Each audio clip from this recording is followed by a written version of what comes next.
ഈ exit poll ഫലങ്ങൾ ഈ പറഞ്ഞ തരത്തിൽ ശരിയാവുകയാണെങ്കിൽ സംസ്ഥാനത്ത് എത്ര മന്ത്രിമാർ ജയിക്കും എന്നത് ഒരു വലിയ ചർച്ചാ വിഷയമായി ഇന്ന് മാറുകയാണ്. സംസ്ഥാനത്ത് UDF ഭരണം വരുമെന്ന് എക്സിറ്റ് പോൾ പ്രവചനങ്ങൾ ഉയരുമ്പോൾ അതിനോടനുബന്ധിച്ച് ഉയരുന്ന ഒരു പ്രധാന ചോദ്യം എത്ര മന്ത്രിമാർ ജയിക്കും എന്നതാണ്. മുഖ്യമന്ത്രി ഉൾപ്പെടെയുള്ള 20 മന്ത്രിമാരിൽ പകുതി പേർക്ക് മാത്രമേ വിജയസാധ്യതയുള്ളൂ എന്നാണ് ഫലങ്ങളിൽ നിന്ന് വ്യക്തമാക്കുന്നത്.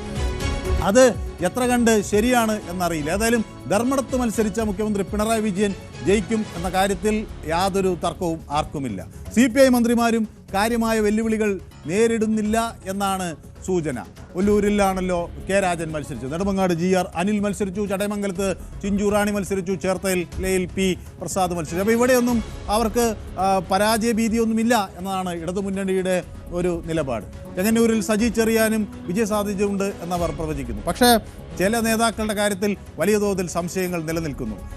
വി ശിവൻകുട്ടിയുടെ കാര്യത്തിൽ, KN ബാലഗോപാലിൻ്റെ കാര്യത്തിൽ, MB രാജേഷിൻ്റെ കാര്യത്തിൽ, വീണ ജോർജിൻ്റെ കാര്യത്തിൽ ഇവരൊക്കെ തന്നെ കടുത്ത മത്സരങ്ങൾ നേരിട്ടു എന്ന നിലപാടാണ് കണക്കുകൾ വ്യക്തമാക്കുന്നത്.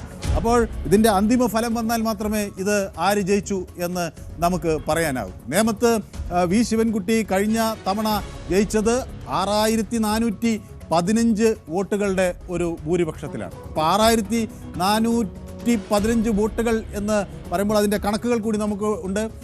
6415 വോട്ടുകൾ എന്ന് പറയുമ്പോൾ അത് ഏതൊരു ഘട്ടത്തിലും എളുപ്പത്തിൽ മറികടക്കാവുന്നതാണ്. അതിൻ്റെ മറ്റൊരു വശം, അതിനു മുൻപ് അതിനേക്കാൾ വലിയ ഭൂരിപക്ഷത്തിൽ അവിടെ നിന്ന് O രാജഗോപാൽ ജയിച്ചിട്ടുണ്ട്. അത് 2016 BJPക്ക് ലഭിച്ച 8671 വോട്ടിൻ്റെ ലീഡാണ് മറികടന്നാണ് വി ശിവൻകുട്ടി കഴിഞ്ഞ തവണ 6415 വോട്ടിലേക്ക് പോയത്. അപ്പോൾ അവിടെ ഈ മത്സരം ശബരിനാഥ് വരുന്നതോടുകൂടി ആര് ഏത് തരത്തിൽ ബാധിക്കപ്പെടും എന്ന ഒരു ചോദ്യം അവിടെ ഉയരുകയാണ്. ആ നേമം മണ്ഡലത്തിൽ മന്ത്രിക്ക് എന്തു ചെയ്യാൻ കഴിയും എന്ന ചോദ്യം.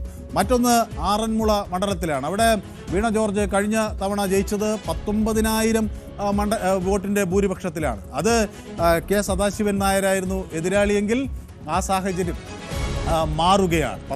കാരണം 2011 ഒക്കെ അവിടെ 2011 UDFന് ജയിക്കാൻ കഴിഞ്ഞ 6000-ലധികം വോട്ടുകളുടെ ഭൂരിപക്ഷത്തിൽ ജയിക്കാൻ കഴിഞ്ഞിരിക്കുന്നു. എന്നാൽ 2016 ആണ് അവിടെ LDFനൊരു വിജയം ഉറപ്പിക്കാൻ കഴിയുന്നത്. അത് കഴിഞ്ഞ തവണ ആ ഭൂരിപക്ഷം വർദ്ധിപ്പിക്കാൻ കഴിഞ്ഞു. പക്ഷേ ഇനി ആ ഭൂരിപക്ഷം ഉറപ്പിക്കാൻ കഴിയുമോ എന്ന ചോദ്യം അവിടെ ആറന്മുള മണ്ഡലത്തിൽ നിൽക്കുന്നു എന്നതാണ് ഏറ്റവും ശ്രദ്ധേയമായ കാര്യം. ഇനി മറ്റ് ഒരു ശ്രദ്ധാകേന്ദ്രം P രാജീവ് മത്സരിക്കുന്ന കളമശ്ശേരിയിലാണ്. കഴിഞ്ഞ തെരഞ്ഞെടുപ്പിൽ 15,336 വോട്ടുകൾക്കാണ് രാജീവ് അവിടെ ഭൂരിപക്ഷം നേടിയത്. അപ്പോൾ വി അബ്ദുൽ ഗഫൂറിനെയാണ് പരാജയപ്പെടുത്തിയത്. ഈ തെരഞ്ഞെടുപ്പിൽ ആ മണ്ഡലം തിരിച്ചുപിടിക്കാൻ കഴിയുമെന്ന വലിയ പ്രതീക്ഷയിലാണ് ലീഗ്. കനത്ത മത്സരം നടന്നു എന്ന് തന്നെയാണ് അവിടെ നിന്ന് പുറത്തു വരുന്ന വിവരങ്ങൾ. തൃത്താലയിൽ MB രാജേഷ് നേരിയ ഭൂരിപക്ഷത്തിനാണ് കഴിഞ്ഞ തവണ 3016 വോട്ടുകൾക്കാണ് അവിടെ നിന്ന് ജയിച്ചു കയറിയത്. ഇത്തവണ ആ വിജയം ഉറപ്പിക്കാൻ കഴിയുമോ എന്ന സംശയം ബാക്കി നിൽക്കുകയാണ്. ഉറപ്പിക്കാൻ കഴിഞ്ഞാൽ അത് രാജേഷിനെ സംബന്ധിച്ചിടത്തോളം വലിയ നേട്ടമാണ്. ഏറ്റുമാനൂരിൽ VN വാസവനും കടുത്ത മത്സരം നേരിട്ടു എന്ന വിവരങ്ങൾ വരുന്നു. തരൂരിൽ നിന്ന് തിരൂരിലേക്ക് മാറി മത്സരിച്ച വി അബ്ദുറഹ്മാൻ്റെയും വിജയത്തെ സംബന്ധിച്ച് കൃത്യമായ ഒരു ഉറപ്പ് പറയാൻ പല ഇടതുമുന്നണി കേന്ദ്രങ്ങൾക്കും കഴിയുന്നില്ല എന്നതാണ്. ഇരിഞ്ഞാലക്കുടയിൽ R ബിന്ദു ശക്തമായ മത്സരം നേരിട്ടു. ഇടുക്കിയിൽ റോഷി അഗസ്റ്റിനും, മാനന്തവാടിയിൽ OR കേളുവും, കണ്ണൂരിൽ രാമചന്ദ്രൻ കടന്നപ്പള്ളിയും ഒക്കെ തീർച്ചയായും ശക്തമായ മത്സരങ്ങൾ നേരിട്ടു എന്ന കാര്യത്തിൽ സംശയമില്ല. അപ്പോൾ എത്ര ആളുകൾക്ക്, എത്ര മന്ത്രിമാർക്ക് ജയിക്കാൻ കഴിയും എന്നത് ഒരു പ്രധാന ചോദ്യമാണ്. ഇവിടെ ഈ തെരഞ്ഞെടുപ്പിൽ ഒരു വലിയ വിഷയമായി വരാൻ പോകുന്നത് BJP വോട്ടുകൾ എങ്ങോട്ട് മറിയും, അല്ലെങ്കിൽ BJP വോട്ടുകൾ മറിഞ്ഞാൽ ആർക്കൊക്കെ അതിൽ നേട്ടമുണ്ടാകും, ഇത്തരം ചോദ്യങ്ങളാണ്. BJP വോട്ടുകൾ എത്ര കണ്ട് അവർക്ക് പിടിക്കാൻ കഴിയും എന്നത് ആണ് അതിനേക്കാൾ വലിയ പ്രസക്തമായ ചോദ്യം. അപ്പോൾ BJP വോട്ടുകൾ ആരെ എങ്ങനെ ബാധിക്കുമെന്ന ചർച്ച സംസ്ഥാനത്ത് സജീവമാണ്. കാരണം ഇത് കഴിഞ്ഞ തവണത്തേക്കാൾ കൂടുതൽ BJP സാന്നിധ്യമുണ്ട് എന്ന് കരുതുന്നവരുണ്ട്. നിയമസഭയിൽ അക്കൗണ്ട് തുറക്കുമെന്ന് മാത്രമല്ല 3 മുതൽ 5 വരെ സീറ്റുകൾ കിട്ടുമെന്നൊക്കെയാണ് BJP പ്രതീക്ഷ വയ്ക്കുന്നത്. എന്നാൽ ഇത്തവണയും BJPക്ക് അക്കൗണ്ട് തുറക്കാൻ കഴിയില്ല എന്ന് LDF UDF പാളയങ്ങൾ തറപ്പിച്ച് പറയുന്നുണ്ട്. പക്ഷേ അതിൻ്റെയൊക്കെ അപ്പുറത്തേക്ക് ഈ BJP നേടുന്ന വോട്ടുകൾ ആരെ സ്വാധീനിക്കും, ആരെ അത് വലിയ കുഴിയിലാക്കും എന്ന ചോദ്യം അവിടെ നിൽക്കുകയാണ്. എക്സിറ്റ് പോൾ ഫലങ്ങളിൽ പലതും BJPക്ക് ആശ്വാസം പകരുന്നതാണ്. നേമത്ത് വീണ്ടും അക്കൗണ്ട് തുറക്കുമെന്ന് പല കണക്കുകളും വരുന്നുണ്ട്. അതിനു പുറമെ രണ്ടാമതൊരു സീറ്റ് കൂടി കിട്ടും, ഒരാൾക്ക് കൂടി നിയമസഭയിലേക്ക് പോകാൻ കഴിയും എന്ന വിവരങ്ങൾ വരുന്നുണ്ട്. അപ്പോൾ മൊത്തം സീറ്റ് 5 ആകാനുള്ള സാധ്യത ഏറെയാണ് എന്ന് കണക്കുകൾ വരുന്നു. നേമം, കഴക്കൂട്ടം, പാലക്കാട്, മഞ്ചേശ്വരം തുടങ്ങിയ മണ്ഡലങ്ങളിൽ കനത്ത പ്രതീക്ഷ പാർട്ടി വയ്ക്കുന്നു. മറ്റൊന്ന് തിരുവല്ലയാണ്. തിരുവല്ല മണ്ഡലത്തിൽ കഴിഞ്ഞ തവണ 3-ാം സ്ഥാനത്ത് ആയിരുന്നെങ്കിൽ ഇത്തവണ അവിടെ വലിയൊരു മുന്നേറ്റം നടത്താൻ കഴിയും. പ്രത്യേകിച്ച് പ്രധാനമന്ത്രിയുടെ പരാമർശത്തോടുകൂടി, അവിടുത്തെ സ്ഥാനാർത്ഥിയെ സംബന്ധിച്ചുള്ള പരാമർശത്തോടുകൂടി അവിടെ വലിയൊരു മുന്നേറ്റം നടത്താൻ കഴിയും എന്ന ഒരു പ്രതീക്ഷ അവിടെയുണ്ട്.